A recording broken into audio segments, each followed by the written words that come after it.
Sorry about that, to be delayed.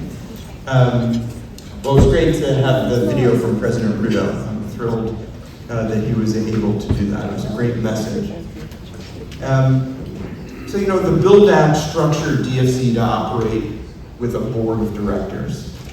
And first, I want to thank all of our board members for their service to DFC and helping us build the organization. There's the public institution representatives, but I particularly want to call out the private board members who have volunteered and really added so much to what DFC does. That's Irv Bailey, Devin Perrick, and Chris Vinci. They've been terrific supporters of DFC and really great partners for me and the whole organization.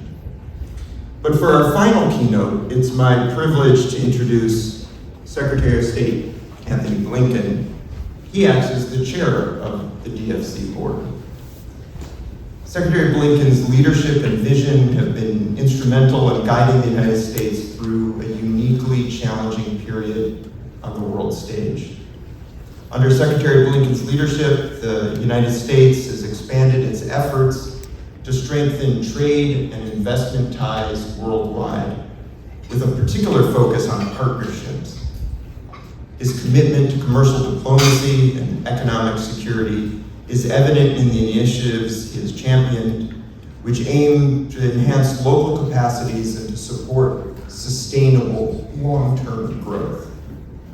Through it all, Secretary Blinken has been a steadfast supporter for DFC. Please join me in welcoming Secretary of State Anthony Blinken. Thank you, Secretary Blinken, for your continued commitment.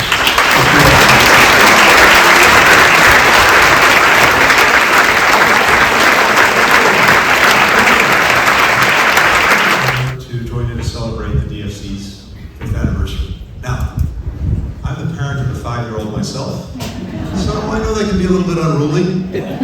Scott, got your hands full, but to you, to the entire DFC team, thank you for the remarkable things you've accomplished in such a short period of time. Your leadership has taken the DFC from the new kid on the block to a powerful tool for implementing our foreign policy, for advancing America's interests, and doing it with increasingly powerful effect. I know we have some friends from Congress here, where the DFC has enjoyed very strong bipartisan support.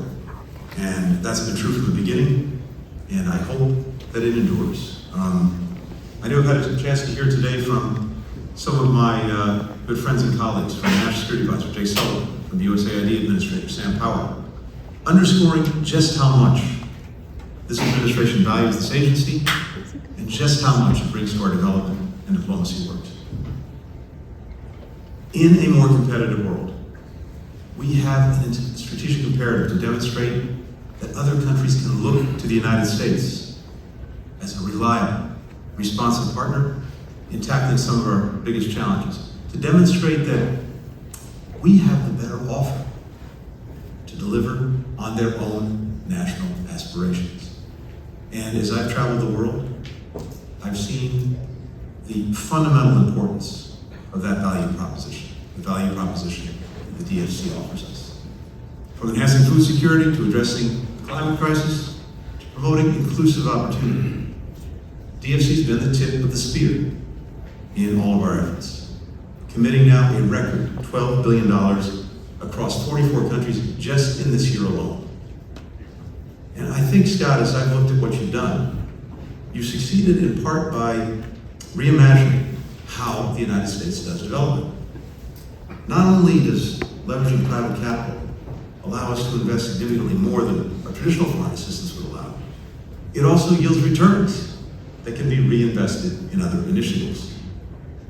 When you commit those resources, you show countries that they don't have to resort to projects that are poorly built, environmentally destructive, that import or abuse workers, that foster corruption, or burden countries with unsustainable debt.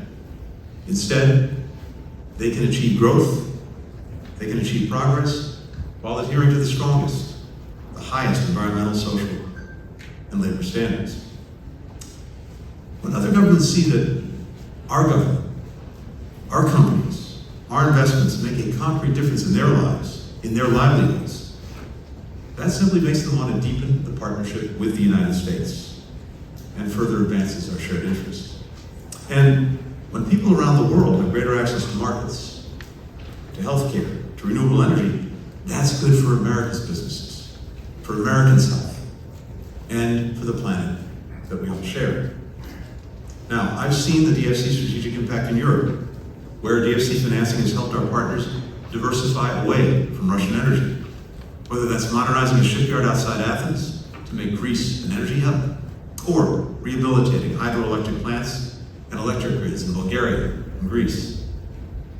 Last month, DFC and Ukrainian insurance company ARX came together to unlock more than $200 million in war risk insurance.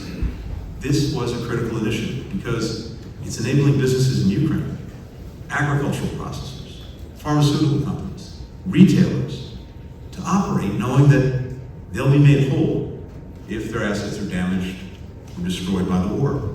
And that in turn has allowed Ukraine to invest more and more capital, private sector investment, supporting its economic recovery, allowing it to remain resilient faced with the ongoing Russian aggression. We strengthen the supply chains that we rely on for semiconductors, for critical minerals and other elements and items essential to modern life. Earlier this year, Scott and I were just talking about this, I had the opportunity to be in Angola, where I saw some of the investments that we've been making in the Libido corridor. Through the Partnership for Global Infrastructure and Investment, including DFC financing for railways, ports, and mines, we will provide electricity for more than 2 million people. We'll cut around 900,000 tons of carbon emissions every single year. We'll create thousands of jobs for Americans and Africans alike. We will bring critical minerals like copper and cobalt to global markets in a sustainable, non-exploitative way. As President Biden said when he was in Angola just a week or so ago, Libido is a game changer. We've also bolstered global health systems against future pandemics, with DFC committing millions to increase vaccine production from India to South Africa. So, when the next global health crisis hits, our friends will be less dependent on our competitors for life-saving vaccines, for therapeutics, better prepared to contribute more to the global response and to the needs of their own people. DFC's accomplished all of this by becoming more effective, more forward-leaning as an agency, doubling the workforce, expanding the overseas presence, deepening collaborations with peer institutions.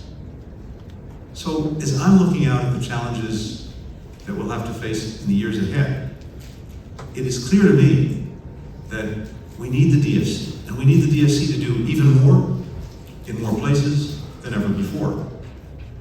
We're working closely with Congress in our final weeks to reauthorize the DFC in a bipartisan way to strengthen its toolkit for the future. What does that mean?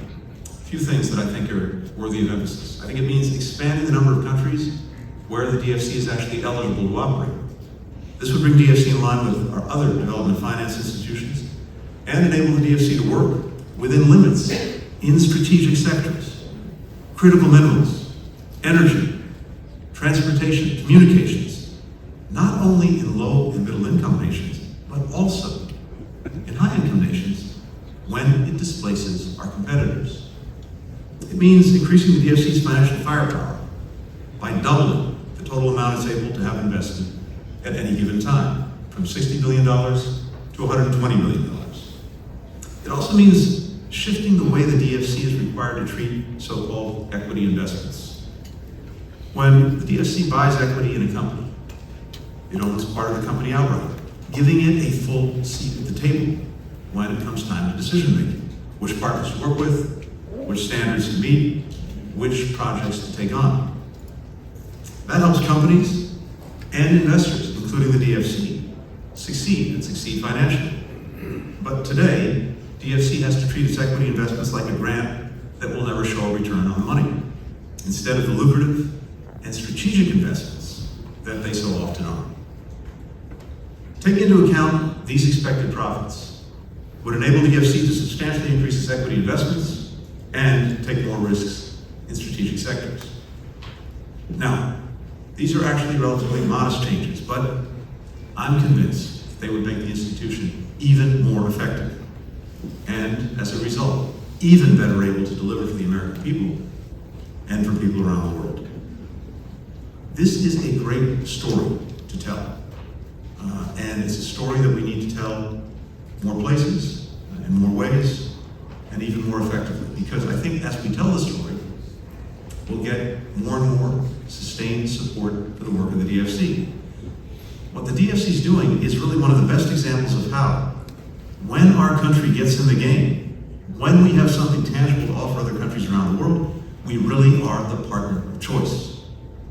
And if that's the reputation that with Scott's leadership you've been able to establish just in 5 short years, I can only imagine what DFC will be able to achieve over the next 5 or over the next 50. So to each and every one of you who's been involved in this enterprise, to those of you whose support is so essential, please keep at it. I know, I can tell you firsthand, it's making a powerful difference. You're making a powerful difference. This institution is making a powerful difference. Thank you so much, and really, Scott, to you, thank you for your exceptional leadership. Thanks, everyone.